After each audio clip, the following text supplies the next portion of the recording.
Is Marilyn Stansberry welcoming you all here for our discussion this morning about workforce development, new Americans, and immigration.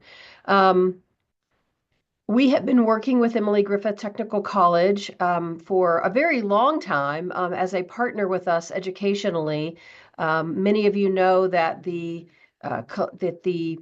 completion of of the apprenticeship program, the 576 hours and the 8,000 hours of work experience, count towards a technical college certificate that then can be transferred over for associate degree credit and even now bachelor's degree credit. In addition to just that educational partner, Emily Griffith Technical College has a number of services that they provide, and this New Americans program is one of them. And in just a moment, I'm going to turn it over to Hannah Mask and to Annette Gauna to tell you a little bit more. But I also wanted to use this opportunity with this member forum today to talk about immigration in general. After today's member forum, we are going to be sending you several legal updates that have come from Ogletree Deacons and Fisher Phillips, both our national education, our national IEC national legal partner, as well as our local industry partner. Many of you know Kristen White with Fisher Phillips, who is on with us regularly on these calls. Lots of things happening right now with executive orders, with changes or anticipated changes or uncertainty, and some of that impacts employers as well as the individuals who are either here legally or not. And so I think it's really important for us to use this opportunity to share that with you as employers. But primarily, we've been looking forward for the last few months to hear about the New Americans program. Annette Gauna is our training manager. For those of you that have not had a chance to get to know Annette, I'm going to turn this over to Annette. Annette is going to tell you a little bit about our experience and introduce Hannah. Thank you, Marilyn. Good morning, everyone. So we have worked with the New American program. We do have a student or two in our training currently, and we like to see that grow more. A lot of times the New Americans have experience that they just can't bring over to Colorado. So it's a really great opportunity for us to employ these folks that actually have experience in the field. And it has been a successful program in the schooling portion of it. And so we just want to get more contractors involved and to know what's out there and how we can help. And so I'm going to introduce Hannah Mask with Emily Griffith Technical College. Hi, everyone. It's great to meet you. I'm Hannah. I work at Emily Griffith. I'm going to share with you today a little bit about our program at Emily Griffith with the extra support that we offer to our new American students who are pursuing apprenticeship with IECRM. I do have a slide deck, so just give me a second while I pull that up. Fantastic. All right. Does this look good on everyone's screens? Great. Okay. I believe Marilyn gave a great introduction to how Emily Griffith works with IECRM, but just to reiterate, we are here really to bolster apprenticeship and provide the academic credits for folks in the apprenticeship education part of their apprenticeship process. So those credits that can go towards an associate's or bachelor's degree are issued by Emily Griffith Technical College. We also provide really hands-on support to new American students who are pursuing apprenticeship opportunities. So we have myself as a navigator with our folks on the trades pathway at Emily Griffith. We have an apprenticeship navigator at Emily Griffith who helps folks broadly who are interested in apprenticeship. And we really help guide people through that process. So understanding, the role of the training provider, the role of the company, the role of Emily Griffith, what the enrollment process looks like. We attend job fairs with students. We can help them, with interview prep, with applications, things like that. So we're really here to help identify those students who could use that extra support and then to make them really excellent employees for you in your apprenticeship program. We want students to be prepared and excited to start their apprenticeship journey. So just broadly, who are new Americans? I think everyone probably can guess or already knows what that term means. But new Americans are, in short, immigrants, refugees, anyone who has moved to America from another country. Um, Immigrants make up 9.8% of the Colorado population. So we do have a large new American population here. And, you know, we know new Americans move to our country for a variety of reasons. If they're refugees or asylees, it could be for safety, family reunification. There are a million other types of immigration statuses for people coming for work, people coming for opportunity. But really, our program can serve any new American. And then we work with those who are work authorized to help place them with employers, especially in apprenticeship. So we also offer English classes. We have 3 different kinds of English classes for a variety of different folks looking for different things. And so we can help folks reach the level of English that they need in order to reach their professional goals here in the US. And then we also offer those career coaching and navigation services to help find employment with an apprenticeship partner.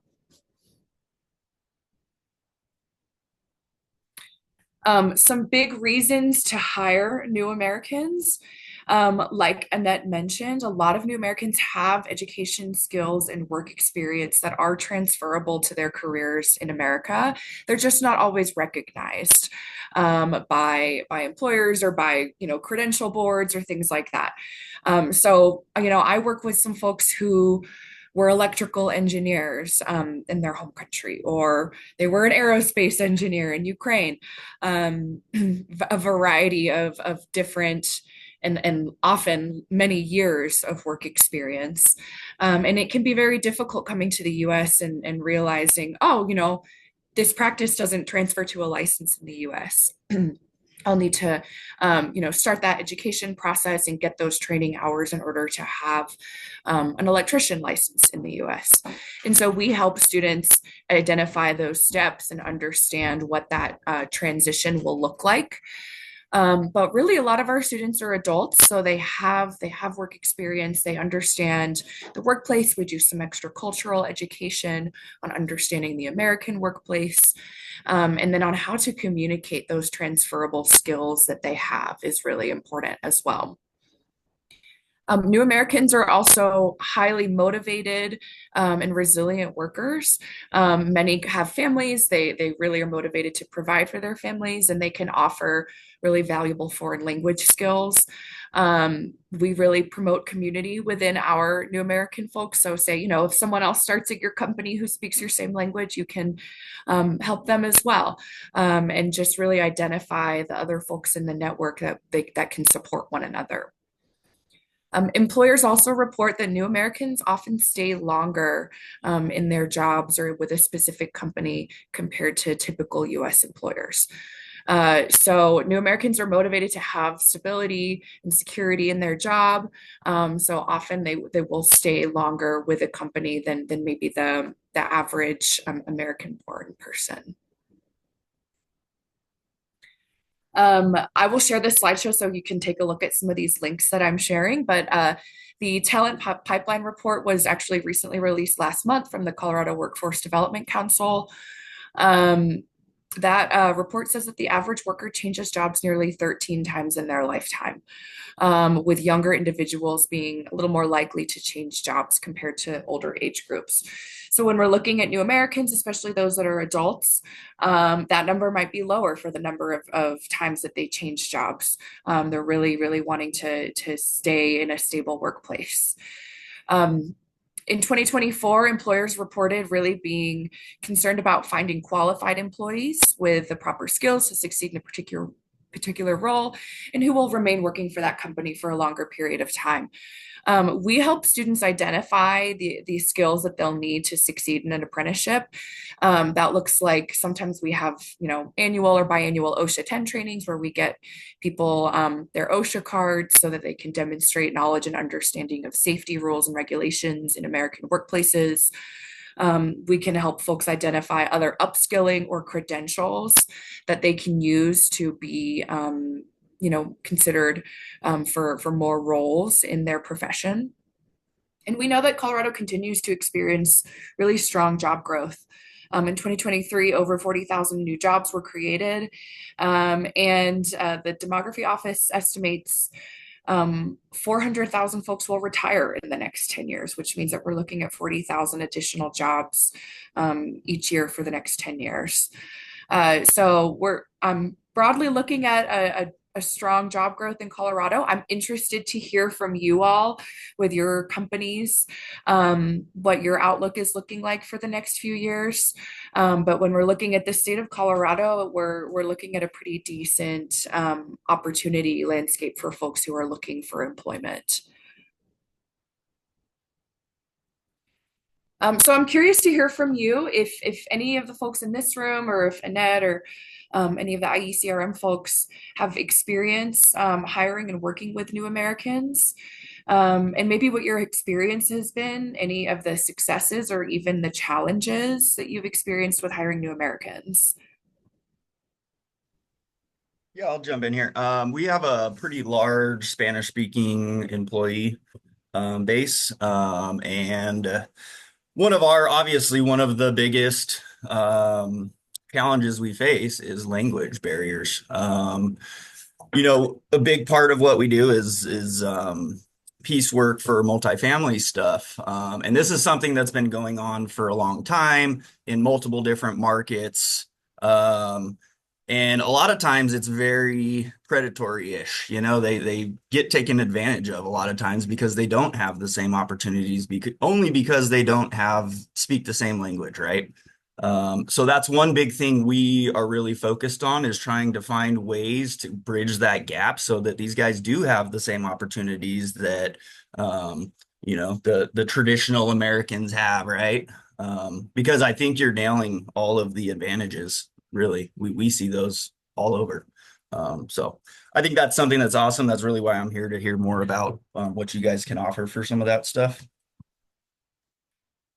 So thank you for that. I really appreciate your comments. Anyone else have experience or questions for Hannah before she moves on? One of the things that we have done at IEC for our first and second year students is that we offer first and second year apprenticeship training in Spanish with a native Spanish speaker. And the curriculum is still in English. The NEC code in the book that NEC publishes is still in English. But this, we believe, helps. It's been very popular. Annette can speak more to the experience that the students have. But I have seen students who are traditional Spanish speakers even sitting together, like in study groups before class, to really helping to support each other as their individual language skills develop over time. I've even seen that happen where there is a native Spanish speaker working for the company, helping to bring others along. When we've done, I've noticed it in other trainings outside of the apprenticeship program. But I think that's one thing that we've tried to do particularly.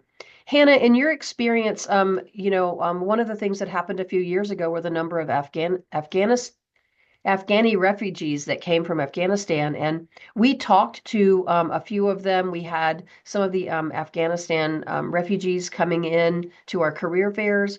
I'm wondering, outside of Spanish, what are some of the other cultures that you've been working with in the last few years, and what should we know about differences in where people come from different countries? Great question. Thank you. So you're absolutely correct. We do serve a large population of folks from Afghanistan. I would say a lot of the folks that might be interested in apprenticeship might already have some English language skills, but they're working on, leveling up. So a lot of folks from Afghanistan worked as interpreters or engineers with the U.S. military in Afghanistan. So they do have experience working with an American entity overseas. They're just kind of working on making those skills transferable, identifying where they can use those skills in the U.S. We also work with folks from Ukraine. So people who obviously left Ukraine because of the war and came to the United States. And so that is a I would say a strong population and Spanish speakers as well. So folks from Venezuela often have some form of status that will give them work authorization to work in the US. Some of the other countries that we serve, we do have some folks from Central Africa, so from the Congo, from Cameroon, um, and from other countries in the Middle East or adjacent. So maybe from Iran or folks who came through Turkey, but maybe are from a different country. I would say right now the largest populations that we're working with are going to be Venezuelans, Ukrainians, and Afghans, broadly speaking. They're certainly more than that. One of the other things I think is interesting as we make this transition and try to make it, as Sol says, how do we make this a good fit? How do we help where there might be like barriers we wouldn't have expected?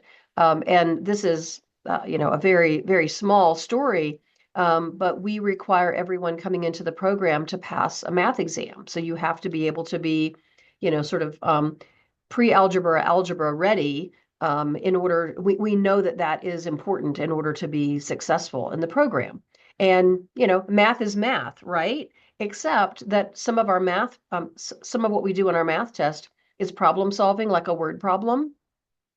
And we had a gentleman, he was from an African country, and I can't remember the country now, but he was an engineer by, and he had credentials, of the school he had attended in that country, but he was stuck on a question, and he brought it to me and said, "I don't understand the formula."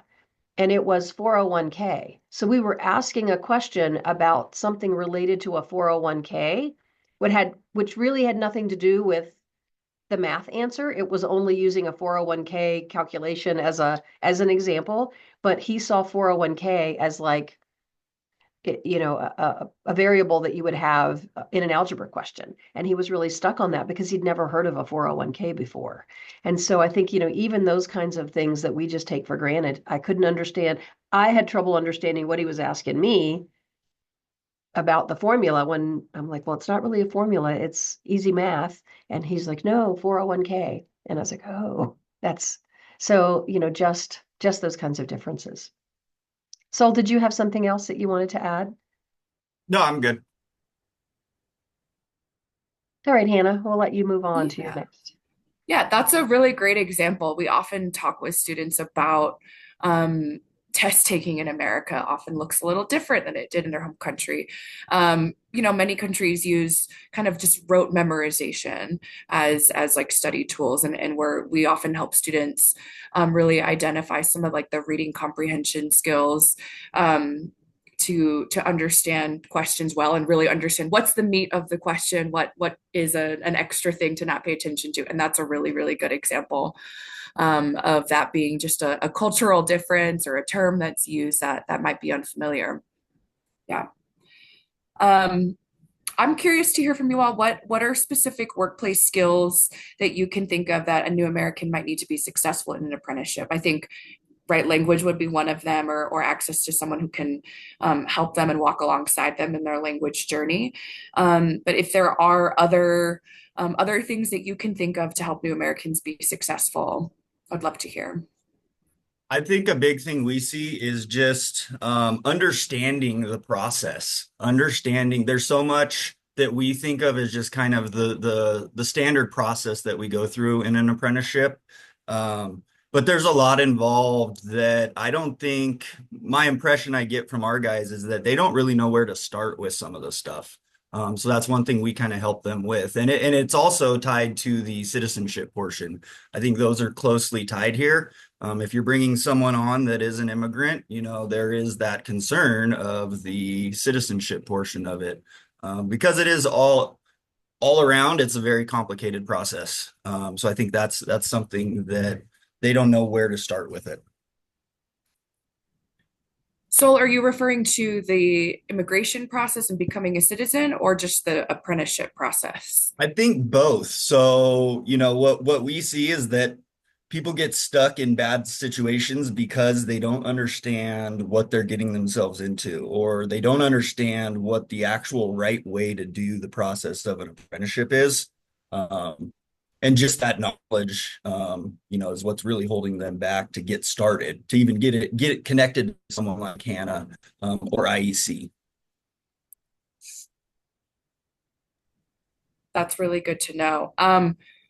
Yeah, I think that we often spend a lot of time introducing the concept of apprenticeship and really explaining what it means. It's often a foreign concept to folks, right? Like the work and learn at the same time for a long period of time.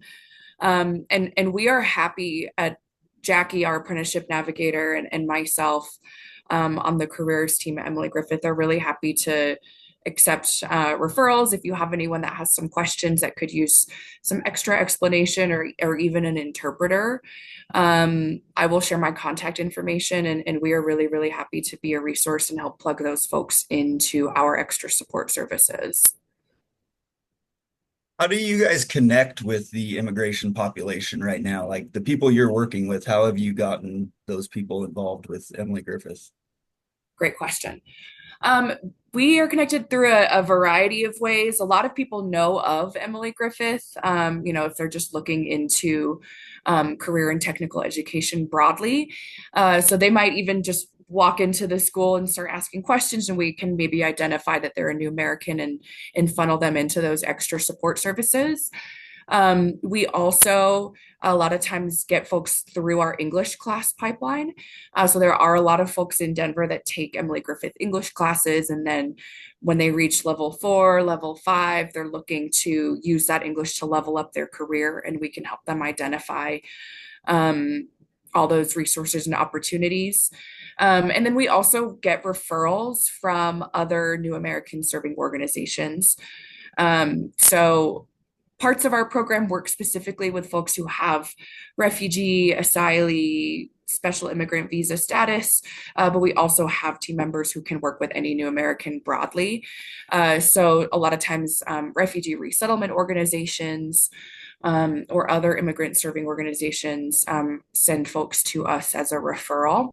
But it can be, as I mean, someone can just walk in and get support from us. So it can really be any method. Annette, do you happen to have any perspective on this particular question about where you've seen people come in through the program, either because you know they were involved at Emily Griffith or through our career fairs? I have an example, but I'm curious about whether you've seen that in your experience.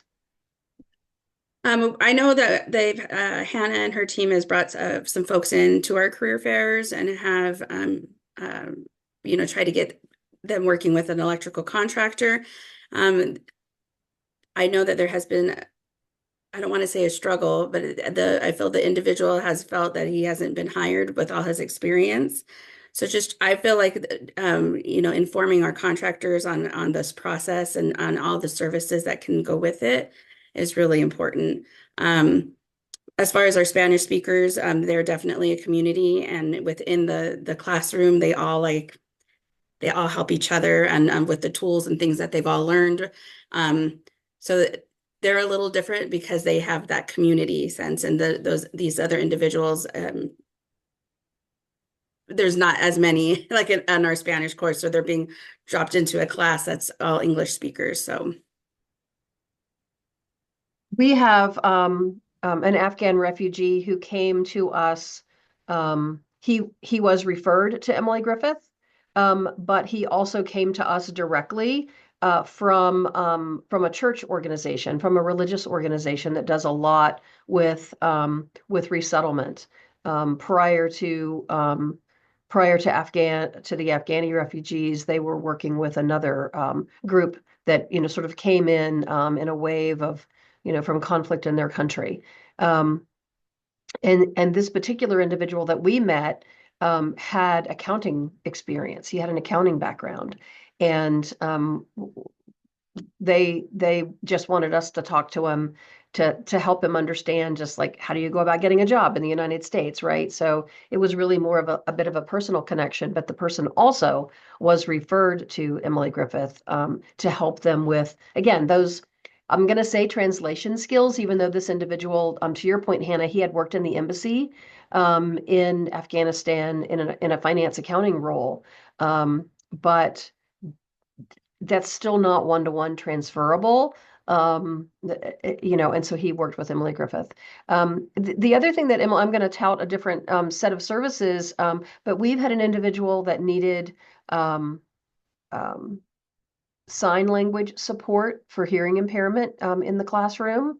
And Emily Griffith has been great about, they were great when he was going through the program um, to provide a sign language interpreter. And we've had the same experience. We know in working with Emily Griffith that the workplace skills question, Hannah, the biggest thing is understanding and being able to understand and communicate around safety. Like that really is, you might not be able to be a fluent English speaker, that might take a little longer. But really the focus on communicating around safety is important for the individual as well as for the other members of that individual's team. And I know that that's something that we've talked about. Is there anything that you do particularly for the construction related programs that you offer that sort of focus on the workplace language versus communication in general? Yeah, great question. So, broadly, we do give students the opportunity to do OSHA training if they choose to pursue it. But we also do have access to a language platform called NGen, which is an English language learning platform for specific vocations and for specific topics. So if a student is interested in apprenticeship, we might, spend a couple months working with them through NGen on English for workplace safety is the name of a course, or English for electricians. And so really ramping up that safety vocabulary as well as the profession specific vocabulary is something that we want to work with students on. For our CTE programs, and we'd be happy to do it with IECRM programs as well.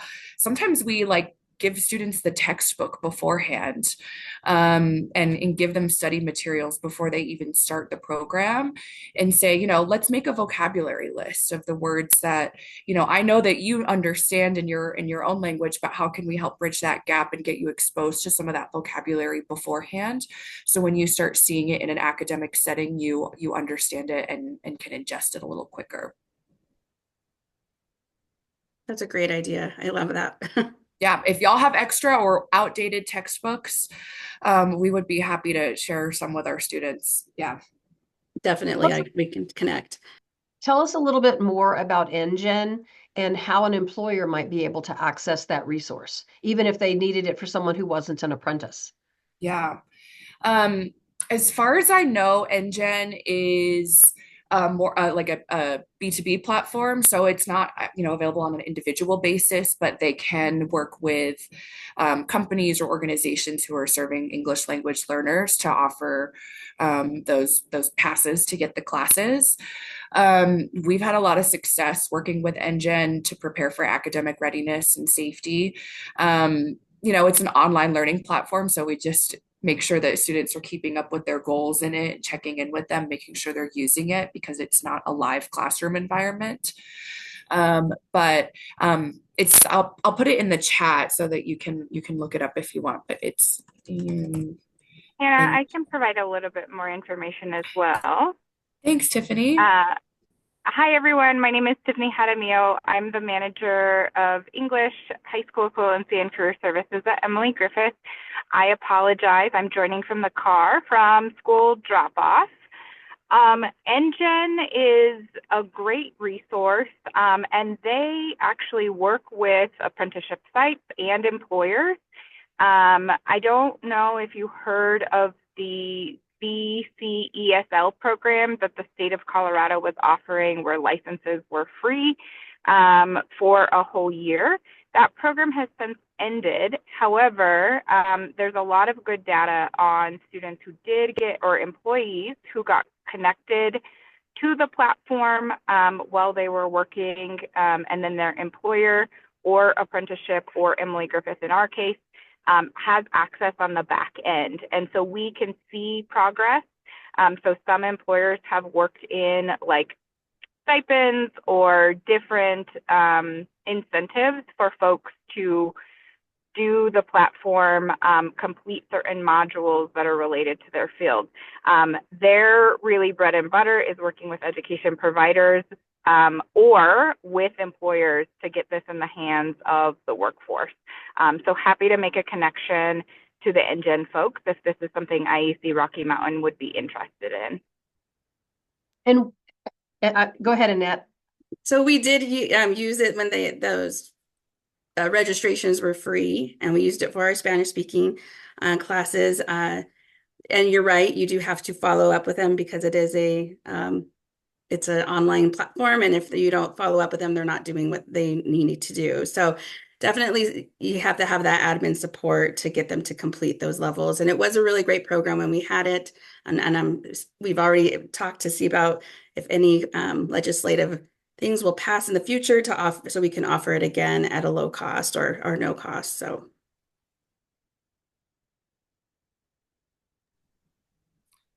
Another thing that just came to mind for me for employers thinking about hiring new Americans is looking at the hiring requirements on job descriptions.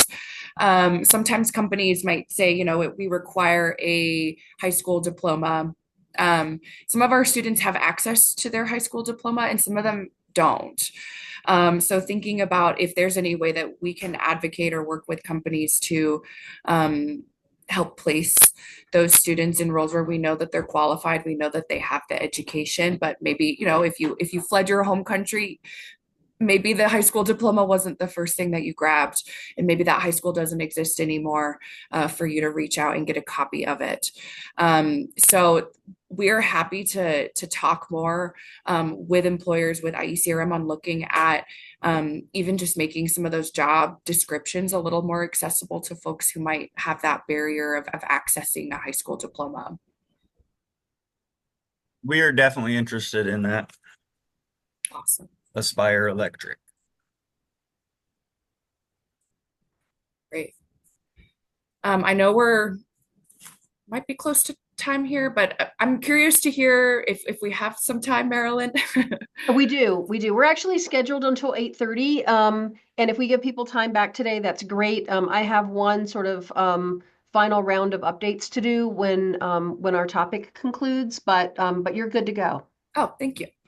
I'm interested to hear from employers here if you're anticipating any additional changes just to your apprenticeship, not necessarily to new Americans. We know that there's a lot changing there, and that I'm really excited to hear that Maryland has some resources for you all. But if we saw maybe some tariffs or things that might affect what your apprenticeship workforce or hiring looks like in the next year or two.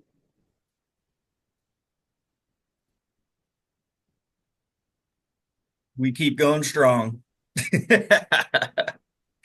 No, I think us personally, we're looking at a pretty good outlook for 25 and 26. Seems like there's a lot on the horizon. I haven't heard anything specific about tariffs yet either.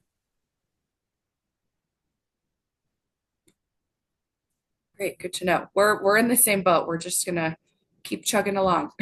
Yeah, I think there's a whole lot of wait and see happening on a variety of topics. I will say, we did see a slowdown in project starts. We saw a few layoffs, reductions in hiring in the last quarter, maybe even really the last half, but for sure the last quarter of 2024. But I feel like our contractors are very optimistic about work being released this spring. When you talk to architects and designers and engineers, they are, they're loaded up on that side of the work. So we feel like it's going to hit the pipeline at some point.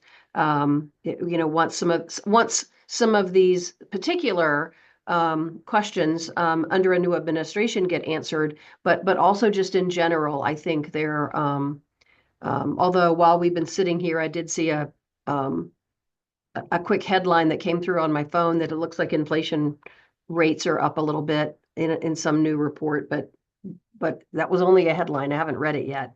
So we'll see. But I think that, our apprenticeship program has continued to grow nationally, as well as some of the local stats that you provided in the talent pipeline report.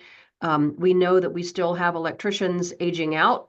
And even if they're not aging out of the industry, they're aging out of working in the field. And so we do need to continue to fill that pipeline with our apprenticeship program. I use this statistic that in 2015, so 10 years ago, we had just shy of 1,000 apprentices in our program. Right now, we have just shy of 2,900 apprentices in our program. So we need to get them educated. We need to get them on a further pipeline to licensure. The other place where we have a challenge in the workforce right now is with the number of master electricians. That's a real challenge in the Western Slope and in our mountain communities where there's renewable energy, battery storage, solar installations, other things happening that require electrical work. So that's going to need to be a big push for us to make sure that we're really encouraging the continued pipeline, not just the completion of apprenticeship, but the completion of getting a license and then continuing on for those that desire to become master electricians. So that's that's sort of where I see the bigger. That's not just the year; that's the long-term view.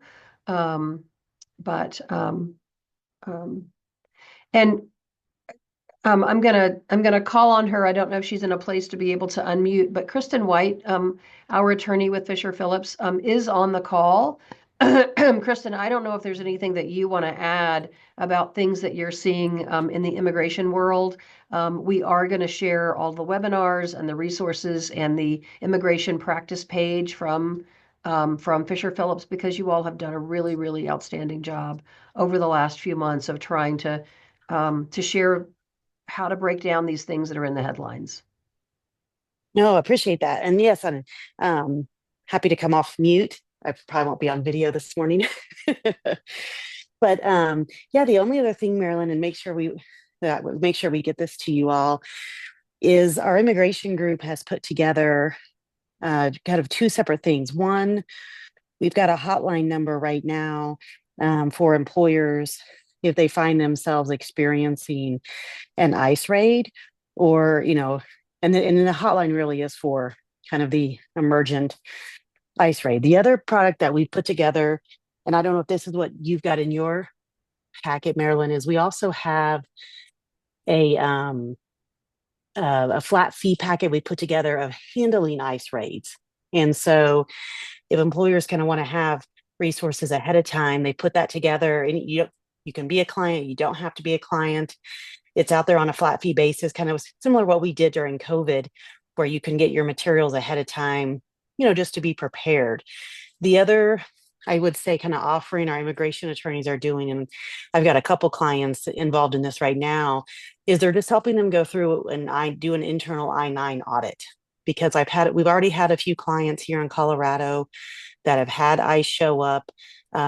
One, they were looking for certain people, and wanted copies of their paperwork.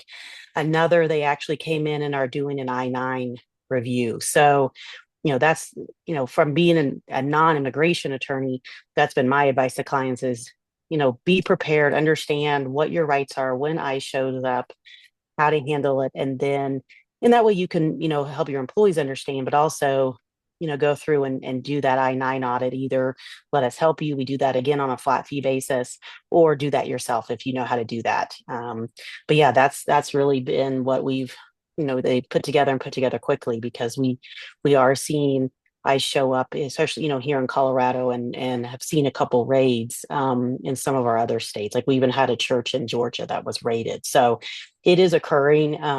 Hopefully no one on this call has seen it yet, but that is what we're seeing.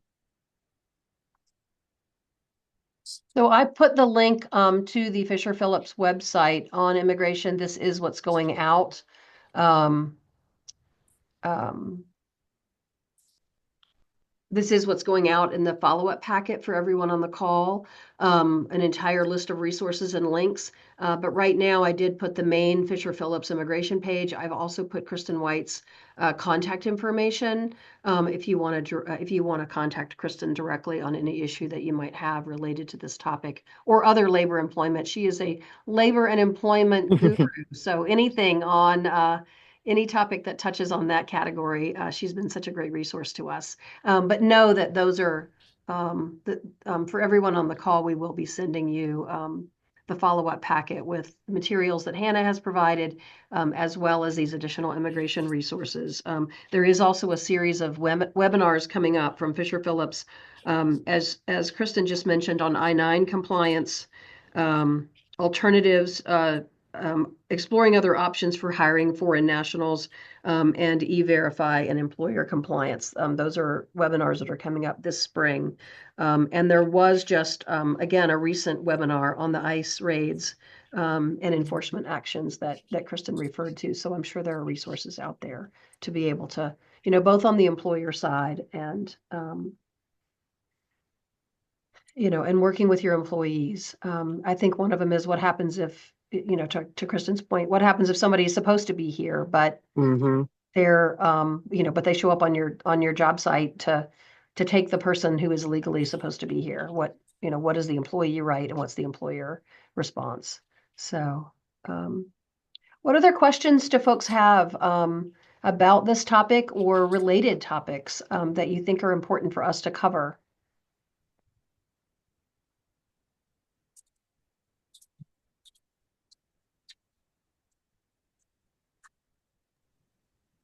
Hannah, one of my questions, back to something earlier, was whether or not there's any kind of video about apprenticeship that Emily Griffith has created. What is apprenticeship in Spanish?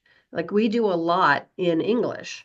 And we just also relaunched our website, and there's a button on our website that allows you to translate our website into another language, which is really cool.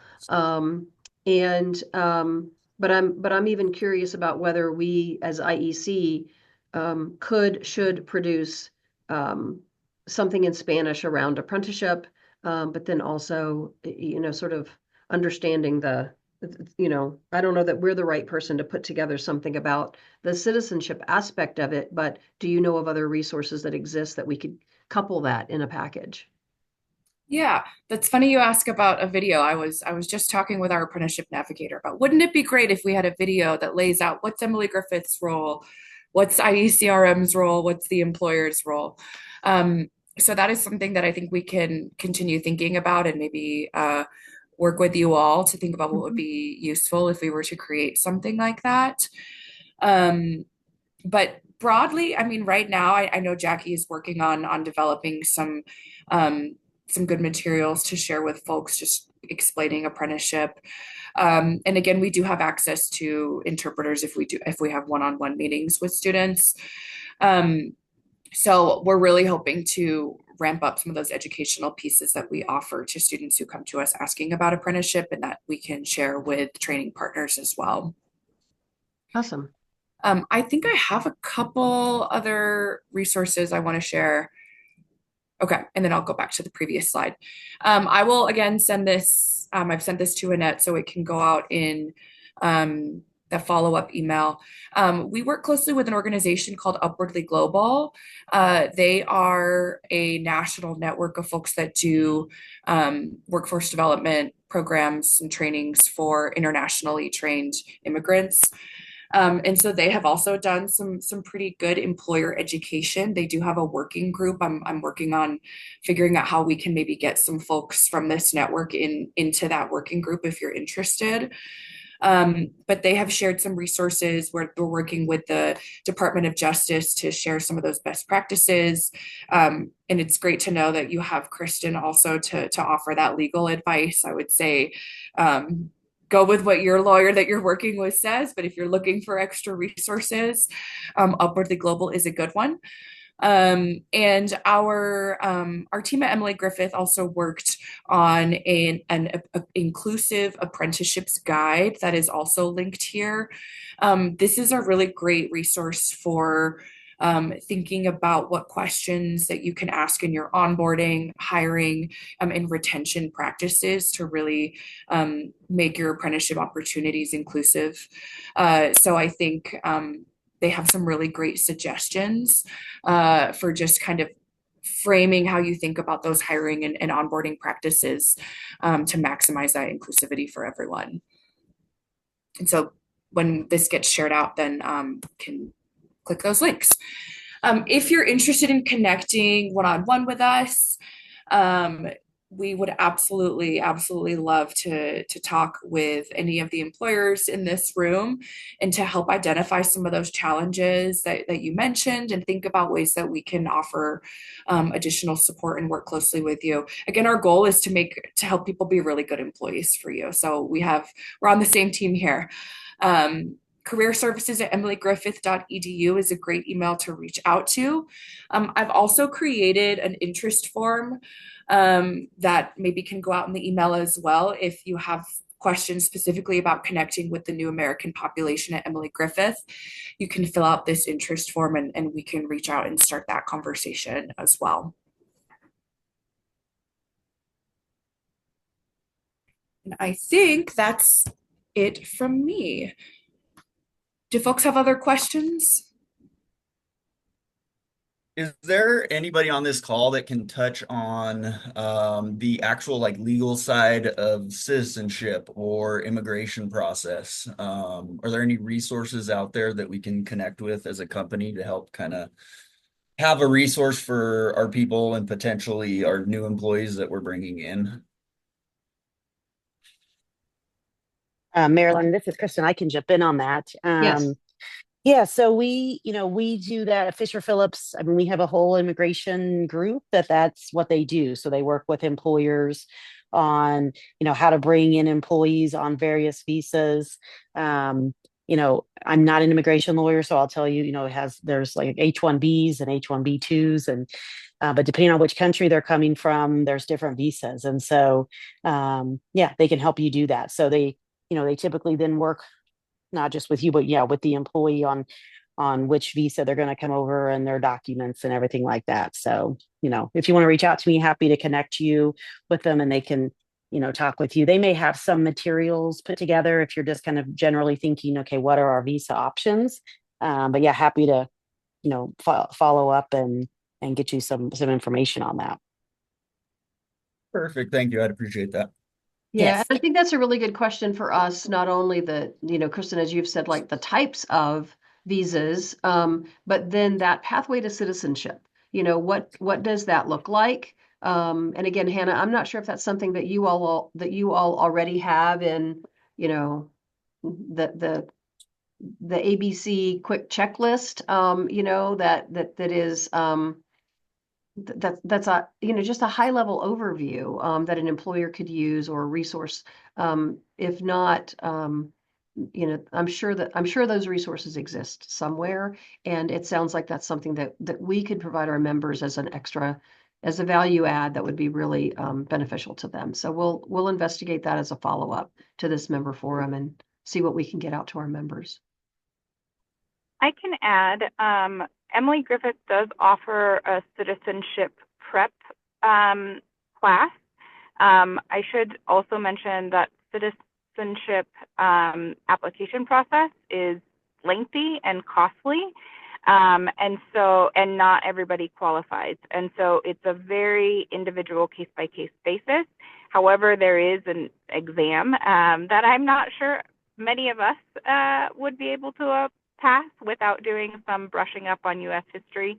And so Emily Griffith does offer a class for folks to join. I am thinking about our class options now. They are during the day, like work times, so that might not be a good option.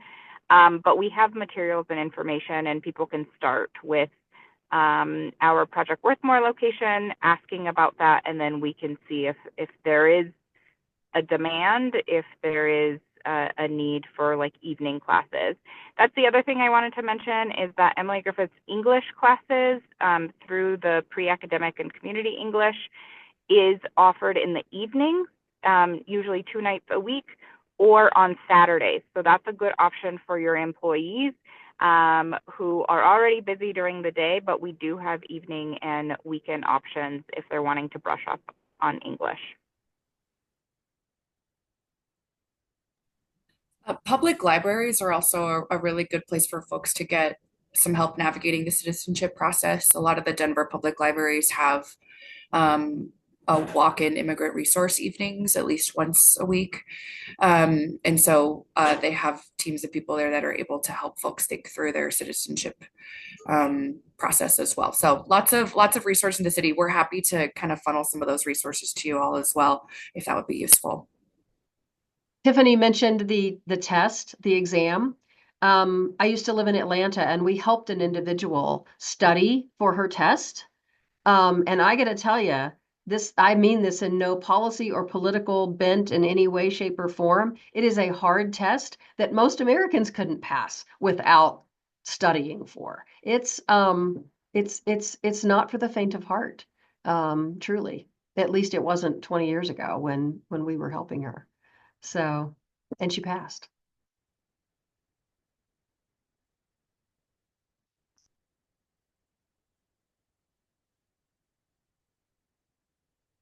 We do have someone that was that joined us a little bit later. We just as a recap for the call, we are sending out a member packet to review all of the resources and materials that we covered in today's member forum. It will include the PowerPoint, the Colorado Talent Pipeline report, as well as a whole series of resources that we put together on immigration that Fisher Phillips has provided. And in the chat, we also have Kristen's contact information and the link to the immigration practice resources on the Fisher Phillips page. If anybody does have any particular questions or follow-up after the member forum, these have given me some great ideas to talk to Annette about, things that we might be able to provide additional resources to help in our workforce recruitment efforts with our contractors, as well as to better serve the students that already are in our program but might be native speakers or have come to us with some set of experiences but from another country, and how do we help give them the support that they need to be successful. I would also I'd like to add one thing. We have a workforce empowerment committee, and these are things that we talk about in that committee.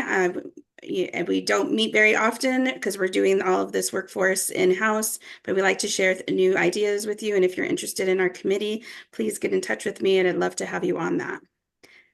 And our next meeting is going to be March 20th at 1 p.m. if you are interested. Here at IEC? Yes. In person. We're trying to do these in person because the group doesn't meet that often. It's a very rich conversation. 1 p.m. March 20th. And for those of you that are not on video, that was Annette Gauna, our training manager. So get in touch with Annette at iecrm.org and she can get you connected. The final thing that I'm going to say as we close, unless anybody has anything else, is that for our contractors on the call, the Summit Awards deadline for our projects and individuals of excellence are coming up. The deadline for that nomination is March 3rd. I know you all have done great work in 2024 in the early part of this year, and we want to make sure that you get recognized for that. So please take a moment to fill out a nomination or nominations for the Summit Awards coming up, and then join us as we celebrate those award winners on April the 10th at Empower Field. Would love to have you there and would love to be able to give you an award for the great work that you're doing. And then on a much shorter turnaround, join us for lunch today. I know the roads are not in probably great condition depending on where you're coming from, but hopefully if you are out and about, everybody's going to eat lunch. So come join us today at noon. Hannah, one of the things that we're going to talk about, well, we're going to talk about strategy in the future of the industry, but we do have a workforce question that we're going to be asking of the group today. So it was in your presentation, and I'm going to be asking sort of the same thing, is looking at the crystal ball and what do we think the workforce as well as the industry of the future is going to look like. So we're going to continue this conversation, I'm sure, even over the lunch hour today. So please come join us for lunch. You don't have to have registered, just come join us and bring a client or colleague with you. Annette, anything before we close out? Awesome. Hannah, thank you so much for being on. Tiffany, thank you for weighing in on some additional color commentary on important aspects on workforce development for new Americans. And also just, Kristen, thank you also for adding to this overall immigration topic. I think we are going to see this a lot in the news, but what we see in the news and what's happening on the ground may be different things. And so we need to be able to understand all of these pathways and all the resources and supports that we can provide. So thanks everybody for being on the call today, and be safe and warm out there. Thank you so much. Thanks, Thank everybody. you.